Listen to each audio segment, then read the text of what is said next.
Imagine a country at dawn. Britain wakes as usual, switches are flipped, and nothing happens. No hum, no glow, no sound behind the walls. Streetlights fade, homes sit in half-light, elevators stop between floors. At first, people assume it's local, a fuse, a moment. Then they look outside. Whole streets are dim, whole cities are quiet. This isn't a blackout, it's a pause. And one question hangs in the dark. What else depended on it? Electricity wasn't a luxury in Britain. It was the background of daily life. Something so constant it barely registered. Homes were heated. Meals were cooked. Evenings were lit without thought. Factories ran on fixed shifts. Machines moved in sequence. Every delay had a cost. Traffic signals kept cities flowing. Trains relied on electricity long before passengers noticed. Movement followed energy. Nothing about it felt fragile. The system was quiet, reliable, constant. What happens to a system no one thinks about? This was Britain in the early 1970s, before digital systems, before automation and remote work. Industry still ran on fixed schedules. Power stations fed entire regions. There was no instant backup. Electricity came from coal and control rooms, from shift work and tight margins, from systems built to run, not to pause. Britain's power system didn't collapse in a moment. It was already stretched, running close to its limits. Coal stocks were low. Power stations depended on precise deliveries. There was no buffer left. Workers were exhausted. Shifts were tight. Margins were tighter still. Everything worked, but only just. Every delay mattered. Every decision arrived late.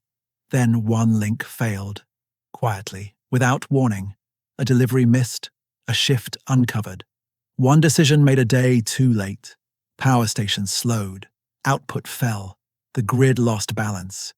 This wasn't sabotage or disaster.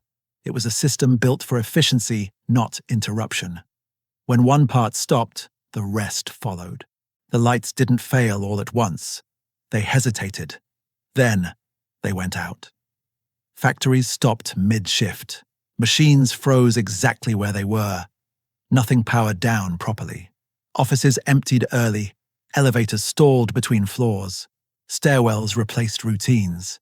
Streetlights vanished. Shop windows went black. Familiar streets felt unfamiliar. There was no panic, no alarms. That was the strange part. People waited, expecting a correction, a flicker, a return to normal. It didn't come. Minutes stretched. Silence settled in. The darkness felt controlled, almost organized, and that made it unsettling. London felt it first. Not as darkness, but as absence. The city lost its edges. Office towers stood lit in places. Whole floors stayed dark.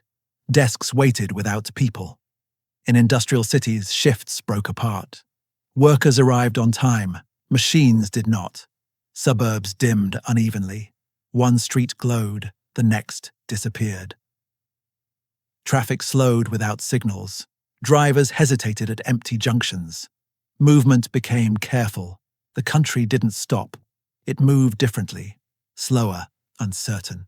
Britain wasn't collapsing. It was learning how to function without rhythm, and that change was visible everywhere. People adapted before they understood. Candles appeared in windows. Homes shrank to a few lit rooms. Cold settled in quietly. Heaters stayed off. Coats stayed on indoors. Workdays shortened. Shifts were cancelled or cut. Pay became uncertain. Families ate earlier. Meals were simpler. Evenings grew longer. There was no outrage, no shouting at the dark, just calculation. How far can you walk? How much can you save? What can wait until morning? Britain didn't fall apart, it tightened. And people learned how little they actually needed. The government responded quickly. Meetings were called, orders were issued, electricity was rationed, power was cut by schedule, not everywhere at once. A 3-day week was introduced. Industry slowed by design. Darkness became policy. Essential services came first. Hospitals, power stations themselves. But control had limits. You can ration electricity. You can't ration dependence. Every restriction solved one problem and revealed another. The system obeyed, but strained. The light didn't come back all at once. It returned in fragments, street by street. Some switches worked again, others stayed dead. No one trusted them yet. Factories restarted carefully, not full shifts, not full speed. Cities didn't rush back to life. They hesitated, as if waiting for permission. People watched the lights closely, not celebrating, checking. Nothing snapped back. Nothing felt fixed. Britain wasn't restored. It was still holding its breath. What happened then wasn't unique. It was early, and it was quiet. Modern countries run leaner than ever. Less storage, less slack. Food arrives just in time. Hospitals plan by the hour.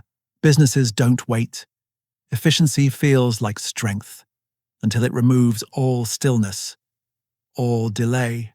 The more efficient a system becomes, the less interruption it can survive. Failure doesn't explode, it spreads. When movement slows, shelves empty, shifts don't start. Nothing dramatic needs to happen. No enemy, no disaster. All it takes is one system stopping, and everything that depends on it learning that it can't move. Britain survived that week, not because the system was strong, but because people adapted faster than it did. The country didn't collapse. It paused. And in that pause, something became clear. Modern nations don't need explosions to fail. They don't need enemies at the gates. They just need nowhere to go. And the next time it wasn't the lights that went out. It was something else. And it always is.